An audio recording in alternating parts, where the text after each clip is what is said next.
주진우 기자 마지막 순서인데 그 전에 네. 제가 잠깐 국제 이슈로 지난주 첫 시간에 첫 순서로 다뤘던 샤를리 그 사건에 대한 추가적인 얘기를 좀 할 게 있는데 네. 뭐냐면은 여기서 보시면 여기 쫄지 마라는 구호가 있죠. 네, 그러네요. 쫄지 마라 한글로 못 쓰니까 이렇게 쓴 거예요. 근데 거기서 제가 유일하게 봤던 그 아랍 소녀 학생으로 보였어요. 소녀들 무리 한 3-4명 정도를 봤거든요. 근데 지난주부터 아랍 사람들이 대규모 집회를 해요. 나는 샤를리가 아니다라고. 나는 샤를리라고. 네. 내가 찰리라고 하는 시위가 사실은 그 서구 사회에서 있었잖아요. 파리에서는 100만 명 이상이 나왔다고 하고. 근데 이제 아랍 이슬람 쪽 사람들이 나와서 나는 샤를리가 아니다. 그래서 제가 나는 샤를리라고 하는 운동 혹은 정신 속에 담겨 있는 문제점에 대해서 몇 가지 말씀드렸는데, 그죠? 근데 이 샤를리 앱도라는 잡지에서 그러면 표현의 자유를 무한정으로 허용해 왔느냐? 네. 그 잡지도 중요한 역할을, 경계를 확장하는 역할을 하고 있다고 말씀드렸는데, 그렇지는 않아요. 모든 주제에 대해서 다 관대하고 표현의 자유를 허용했냐 하면 그렇지는 않아요. 나는 모함메드라고 하는 샤를리가 아닌, 이런 구호가 등장하는 거죠, 이슬람권에서는. 그런데, 2009년인가에 이 잡지에 어떤 풍자가 나왔냐면은, 당시에 사르코지 아들, 네. 이 결혼을 하려고 그랬는데 그 결혼 상대가 유태인 여성이었어요. 그 유태인 여성인데 대단히 부자인 거예요. 그래서 어떤 이제 소문들이 있었냐면 저 돈 때문에 결혼하는 거야, 돈 때문에. 라는 이야기들이 있었거든요. 가십이죠.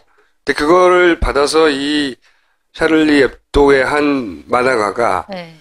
그 유태인의 돈 때문에 결혼하는 거 아니냐는 식의 비꼬는 만화를 사르코지가 워낙 돈과 결탁된 그런 추문들이 많기도 했거니와 그래서 그걸 연결해서 그래서 그걸 풍자를 했는데 이 사람이 그 만화도 잘리지만 이 사람이 잘립니다. 20년간 그 샤를리 앱도에서 만화를 네. 그리던 이 사람이 잘려요. 왜 잘리냐면 반유대주의자라고.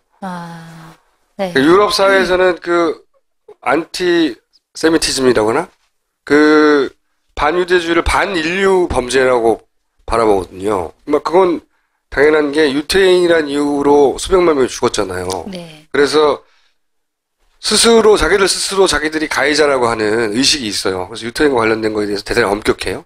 그런데 아랍 시각에서 보자면 서양인들이 자기들 땅을 뺏어서 식민지로 만들거나 혹은 그 이후로는 또 석유를 뺏으러 전쟁도 하고 그랬잖아요. 네. 그러니까 분명히 서구 사회에서는 가해자들이에요. 네. 근데 그 가해자들이 자기들 정신세계를 조롱하는 거잖아요. 단순히 풍자를 볼 수만 없단 말이죠. 그게 종교도 풍자의 대상이 되느냐 아니냐의 수위에서만 논의하기에는 그 이전에 이 권력관계, 가해자와 피해자 사이 권력관계가 있고 그리고 가해자가 피해자에 대해서 그 피해 대상이 됐던 어떤 것을 조롱의 대상을 삼거나 하면 네. 그건 문제 지적을 해줘야 된다. 네.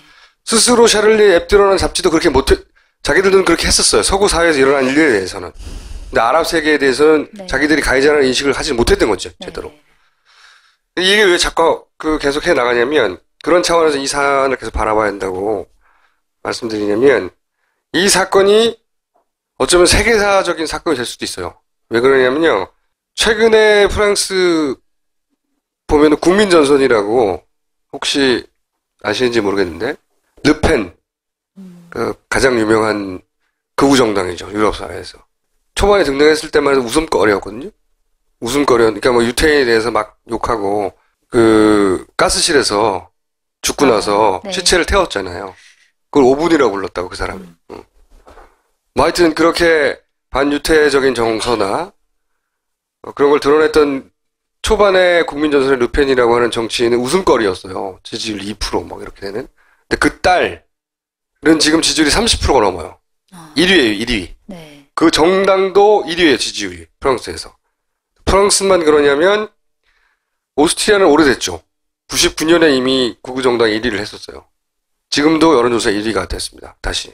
그래서 제가 개인적으로 굉장히 놀라운 건 네덜란드가 굉장히 리버럴한 네. 정신세계를 가진 오픈마인드의 국가로 유명한데 지금 현재는 그 네덜란드의 자유당이라고 하는 구구정당 1위예요. 여론조사에서.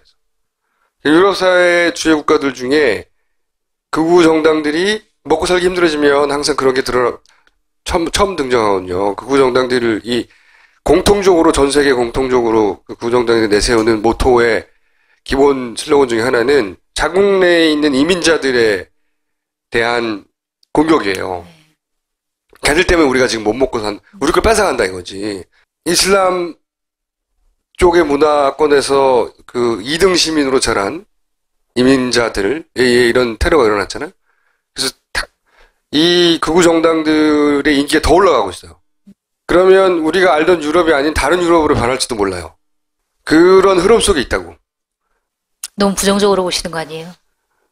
물론 이런 흐름이 있는 반면 그걸 네. 또 그런 우려를 하며 네. 그걸 보정하려고 하는 작용도 있고 반작용도 있는데 그렇죠.